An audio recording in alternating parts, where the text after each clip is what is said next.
Olá pessoal, estou aqui em São Paulo, né? Vou descer para o litoral de São Paulo, município de Praia Grande, onde teremos um evento político logo mais no final do dia. E eu parei nessa praça aqui de São Paulo, tranquila, silenciosa, né? Para conversar com vocês aí. Aí tem uma igreja ali aos fundos, não está aparecendo aí, tem árvores à frente, mas deve ter uma igreja, bonita igreja. Com essa praça aqui, uma coisa, você sabe ou não? É a praça da Igreja Nossa Senhora do Brasil. A Igreja Nossa Senhora do Brasil. E a praça em frente é a Igreja Nossa Senhora do Brasil. E nós vamos agora descer para o litoral, eu repito, onde teremos logo mais um evento político. Estará presente Mário Covas Neto, que é o presidente estadual do Podemos, aqui em São Paulo, e da Renata Abreu, que é a presidente nacional do nosso partido. Acho que saiu aqui o Mancuso. Eu queria ver aqui os comentários, dá uma olhada aí. Enquanto isso eu vou falando. Olha, eu vou voltar ao assunto. Eu acho que aliás é bom. O Paulo Kepler, que é o chefe do meu gabinete, outro dia me trouxe uma frase de um célebre escritor francês, Guidet, que ele dizia o seguinte: isso tudo já foi dito, mas como ninguém ouviu, é preciso recomeçar. Eu sei que você ouviu, mas há fatos que acrescentam, por isso nós vamos voltar a falar nessa história do COAF no Ministério da Justiça, sob o comando do ministro Moro. O que nós já dissemos, e certamente você já ouviu, é que o nosso partido Podemos protocolou no Ministério da Justiça uma ação direta de inconstitucionalidade. Isso porque nós entendemos que houve invasão de competência. O artigo 84 da Constituição confere competência privativa ao presidente da República nessa matéria, e o Congresso não poderia se sobrepor ao presidente da República. Então, o que se configurou com esse ato da Câmara dos Deputados é inconstitucionalidade. Eu estou esperançoso, repito, de que o ministro Edson Fachin possa oferecer o parecer favorável, já que ele é o relator. Ele adotou os procedimentos sumários que solicitamos. Deu 20 dias para a AGU e a PGR, a Advocacia Geral da União, e a Procuradoria Geral da República, falarem sobre o assunto, para que depois ele possa então oferecer o seu parecer e levar ao plenário do Supremo Tribunal Federal. É uma matéria importante, cabe ao Supremo verificar a inconstitucionalidade das propostas de lei, e nós imaginamos que houve sim inconstitucionalidade flagrante nesta matéria. Bem, vamos aguardar, nós continuaremos insistindo. É preciso dizer que nós vamos insistir até as últimas consequências, e essa é a última etapa. Nós vamos ao Supremo, a quem cabe definir se houve inconstitucionalidade ou não.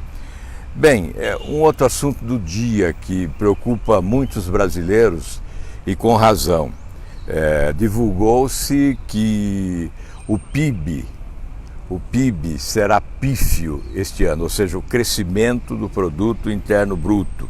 A nossa economia está paralisada e há urgência em medidas que possam dinamizar o processo econômico, fazendo-o avançar e promovendo maior crescimento econômico. É evidente que não basta uma medida, é um conjunto de medidas que certamente proporcionaria crescimento econômico. E eu me cansei já de ouvir a mesma lenga-lenga. Aliás, não é só do governo, não é só de políticos do governo, defensores do governo, mas até de articulistas, jornalistas, empresários, não é? Apostando de que a reforma da Previdência vai promover crescimento econômico, vai recuperar a nossa economia, vai gerar empregos, vai significar uma grande economia para o Estado brasileiro. Estão, no mínimo, exagerando. Eu não diria que isso é fake. Não. Certamente teremos consequências com esta reforma, especialmente se ela for bem conduzida na parte final da tramitação lá no Senado Federal. O que nós sabemos é que há muitas emendas apresentadas na Câmara dos Deputados que podem desfigurar o projeto original. Então, o governo fala numa economia de 1 trilhão, mas não diz como chegará a esta economia.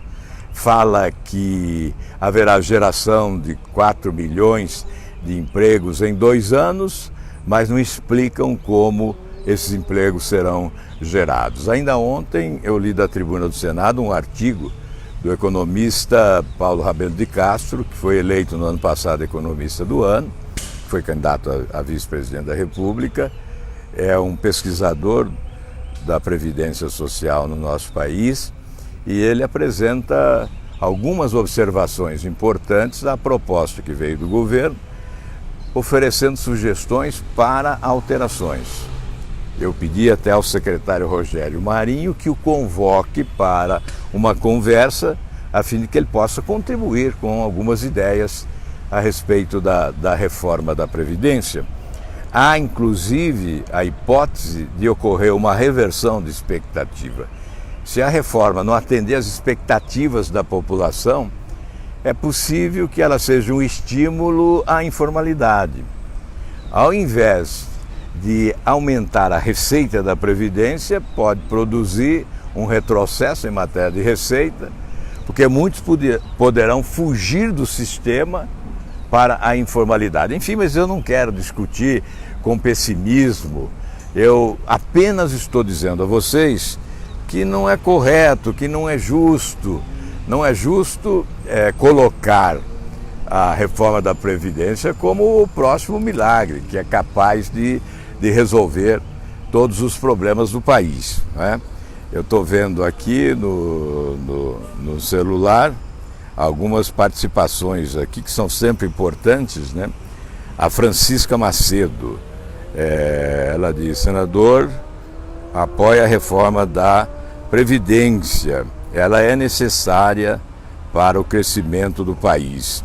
Então eu estou dizendo exatamente isso. É claro que nós apoiamos, mas nós não aceitamos a farsa, a falácia, né, de que a reforma da Previdência vai promover um grande milagre nesse país, que tudo será diferente.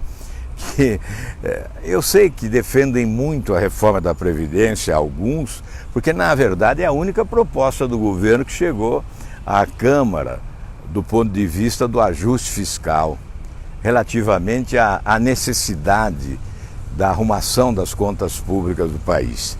O governo encaminhou 2 propostas, esta da reforma da Previdência e a da reforma administrativa, que, a meu ver, é uma prerrogativa do próprio governo, que independeria até da aprovação do Congresso, porque o Congresso não poderia, de forma alguma, imiscuir-se em assunto que nós entendemos ser prerrogativa do Poder Executivo. Cabe a quem governa dizer como quer governar, qual a estrutura de governo que pretende para realizar a gestão. E nós temos que cobrar os resultados. Então, a reforma da Previdência e esta reforma administrativa, que não alcançou, evidentemente, tudo aquilo que gostaríamos, porque a pregação é para uma redução de mais ministérios, né? O projeto ideal seria trabalhar com 15 ministérios. Não há necessidade de mais do que isso. Mas não basta extinguir o ministério. É preciso extinguir os penduricalhos dos ministérios. São os penduricalhos, né? Os penduricalhos que gastam, que consomem recursos públicos, né? Sobretudo quando se deseja aparelhar o Estado, como se fez nos últimos governos no Brasil. Então, é evidente que nós estamos apoiando, Não há nenhuma dúvida que nós queremos uma reforma da Previdência que modernize o sistema, mas que coloque como preocupação principal o cidadão, o trabalhador, portanto, aquele que vai se aposentar no futuro. É para ele que nós devemos fazer a reforma. O discurso é muito em torno do interesse do governo, da economia de 1 trilhão, que é, a nosso ver, insuficiente, porque 1 trilhão desaparece em 2 anos, 1 trilhão em 10 anos, né? É o que se fala. A economia será de 1 trilhão em 10 anos, mas desaparece em 2, já que o déficit nominal é de 517 bilhões neste e um pouco mais no próximo ano. Então é evidente que há necessidade de um conjunto de reformas, de medidas, de providências para a retomada do crescimento econômico no país, melhorando a renda das pessoas, a receita pública e gerando empregos, especialmente gerando empregos, porque, como se vê, cresce de forma impressionante o número de desempregados no Brasil. Há um crescimento exuberante do desemprego no nosso país, aumentando as desigualdades sociais. É fundamental, portanto, que o governo seja um governo reformista, mudancista, que reforme para valer, que melhore o ambiente de negócio. Esse crescimento pífio, né? A previsão é de que nós teremos quase crescimento zero. Nos últimos 2 anos, a economia estava se recuperando. Tivemos debacle em 2 anos, de 2015, 2016, 7% de negativo, não é? Houve um prejuízo enorme para o país, sobretudo um prejuízo no que diz respeito a empregos. Depois passamos a ter uma recuperação que morreu, né? Morreu, nós hoje estamos paralisados. Então, a reação tem que ser imediata. Nós não podemos perder mais tempo em relação às medidas no campo da economia que devem ser adotadas. Mas eu volto a dizer, eu já não aguento mais ouvir essa história, como se a reforma da Previdência fosse um milagre e que seria suficiente para resolver todos os nossos problemas. Eu ouvi hoje, inclusive aqui num vídeo que me mandaram, de um comentarista na televisão colocando nesses termos, né? Isso é ilusório. Aliás, isso é uma ofensa à inteligência das pessoas, né? Aqui está a participação dos nossos seguidores, né? A Hélida Cavalieri, não é só por fazer, enfim, não é só por fazer essa live para mim, ele ainda continua aquele que vi falar mal do presidente. Olha, eu quero dizer a você, Hélida, que não é uma questão de falar mal do presidente. É um dever meu, se o presidente erra, condenar o erro. Não há nenhuma dúvida. Eu não existo como político, como senador eleito para passar a mão na cabeça das pessoas importantes, das autoridades. Eu existo e esse mandato me foi conferido para dizer a verdade, para dizer aquilo que eu penso. Isso não é um desrespeito. Trata-se de ser imparcial, de ser independente. Nós vamos continuar assim, apoiando o governo, defendendo o governo. Veja o que nós estamos fazendo agora. Ninguém fez mais do que nós fizemos, e quando eu falo nós, eu me refiro ao Podemos na Câmara e no Senado, para defender um desejo do presidente da República e do ministro da Justiça, que é ter o COAF no Ministério da Justiça. Mas não é só isso. Em toda a reforma administrativa, nós estamos apoiando a reforma da Previdência. O pacote anticrime, anticorrupção e antiviolência tem o nosso integral apoio. Então, ninguém está no Senado como eu para apenas louvar, para bajular, para transformar em herói quem não é herói. É evidente. Aliás, eu repito sempre uma frase de Santo Agostinho, né, que dizia: eu prefiro aqueles que me criticam porque me corrigem, àqueles que me bajulam porque me corrompem. Então é evidente que nós não vamos ficar bajulando. Me desculpe, eu peço perdão a você por pensar diferente. Não é assim que deve ser o nosso comportamento.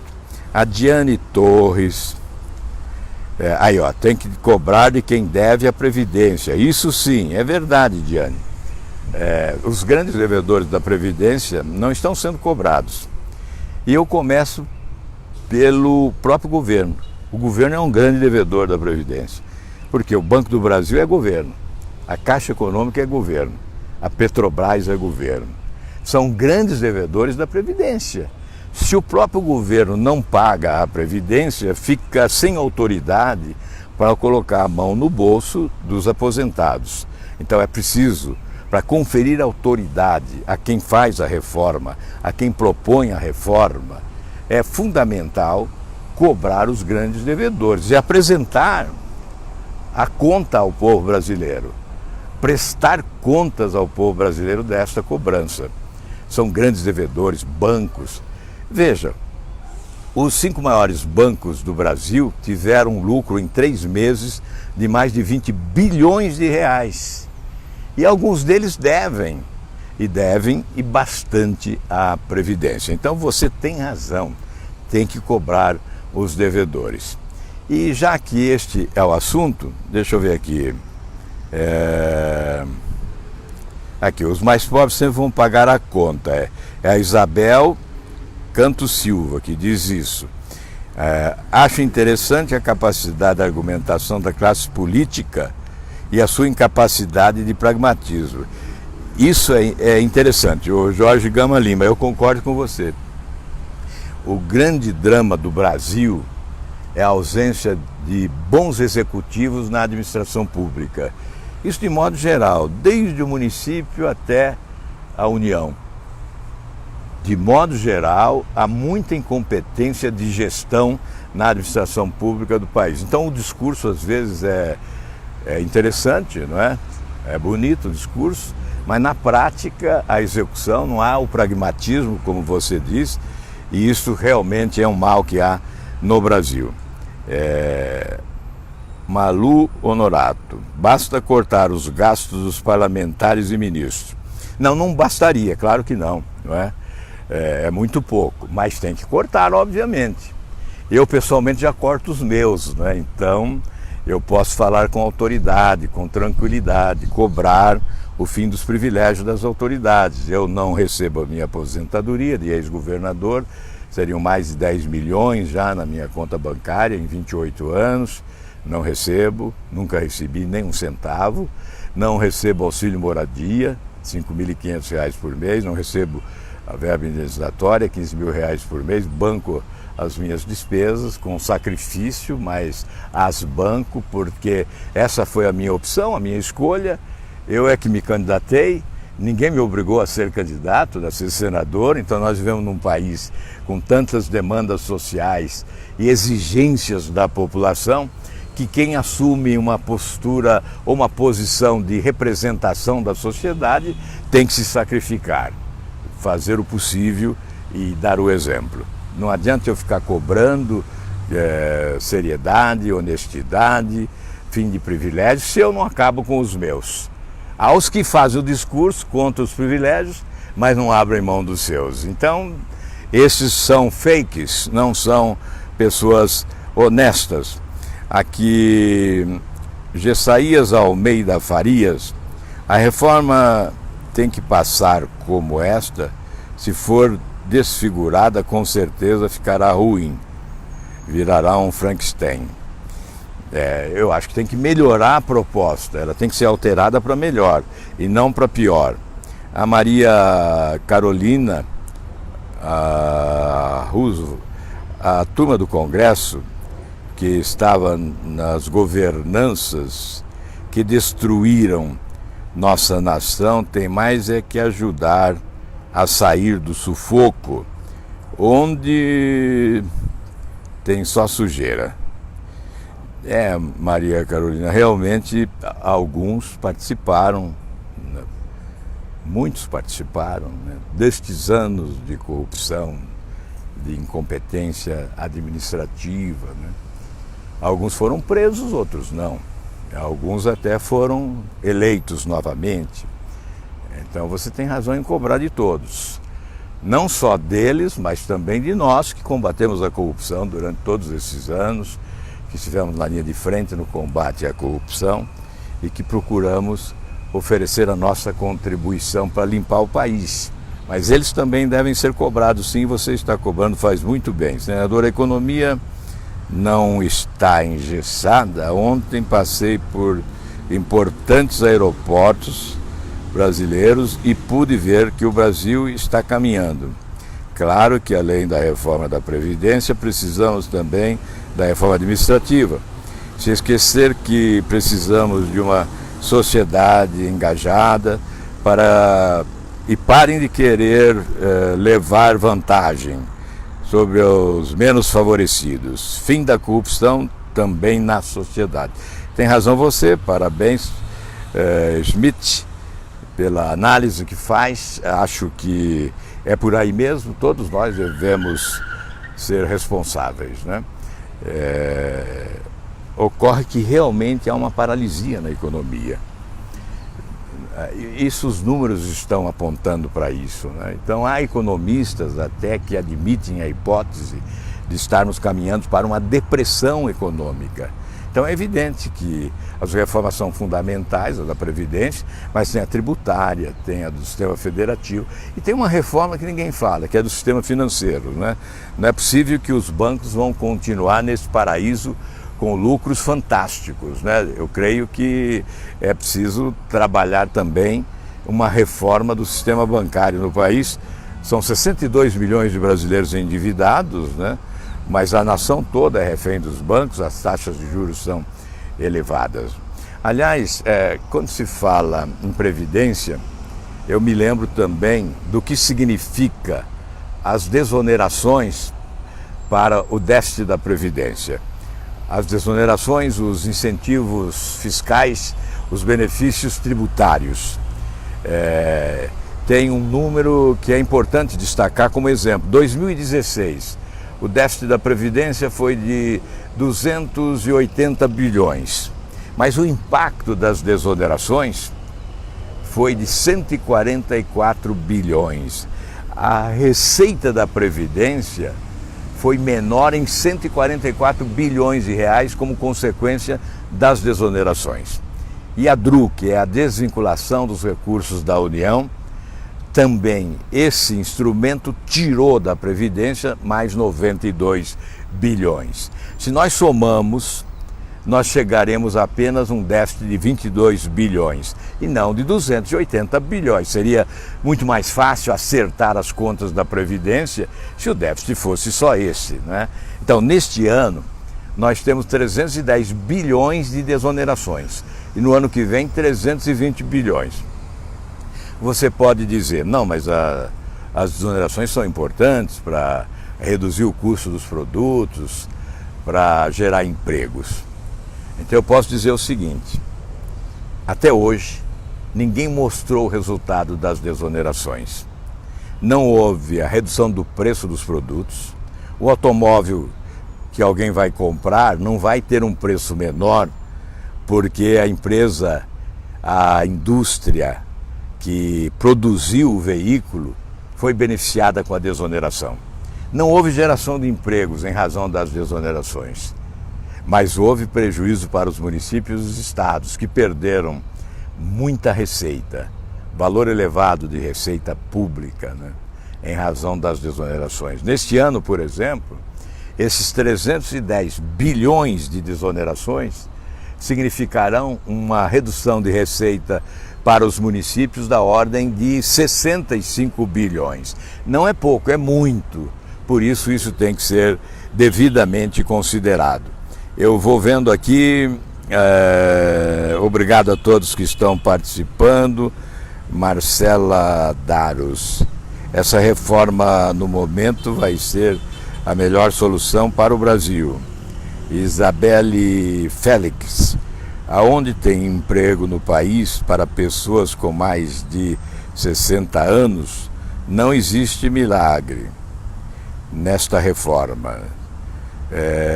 A Neuza Ela diz: o Brasil está parado, vamos aprovar logo isso. Mas eu vou repetir, né? Você tem razão, é preciso aprovar logo, mas não basta só a reforma da Previdência. Não vamos nos iludir com isso, não é milagre. Alexandre, o Brasil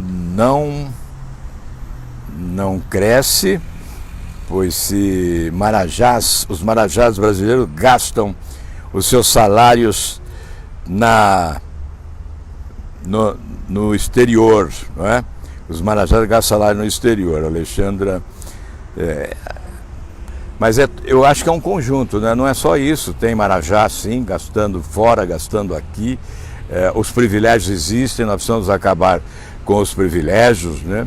Por exemplo, eu acho que tem muito senador e muito deputado, ou seja, temos políticos demais exercendo mandatos, né?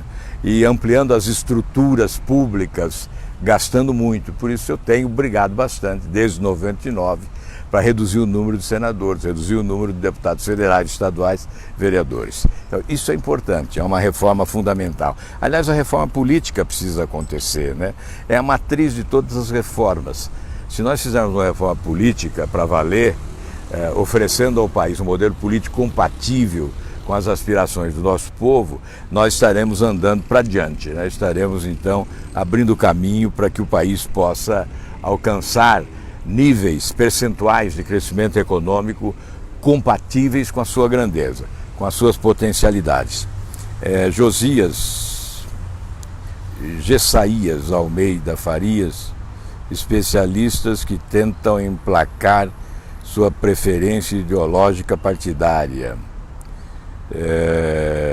Quem mais aqui? Obrigado a Rose, o Netinho Neto, parabéns, obrigado. Vamos em frente aqui, Anail, Vera Lima, Maria Santos, muito obrigado a todos vocês.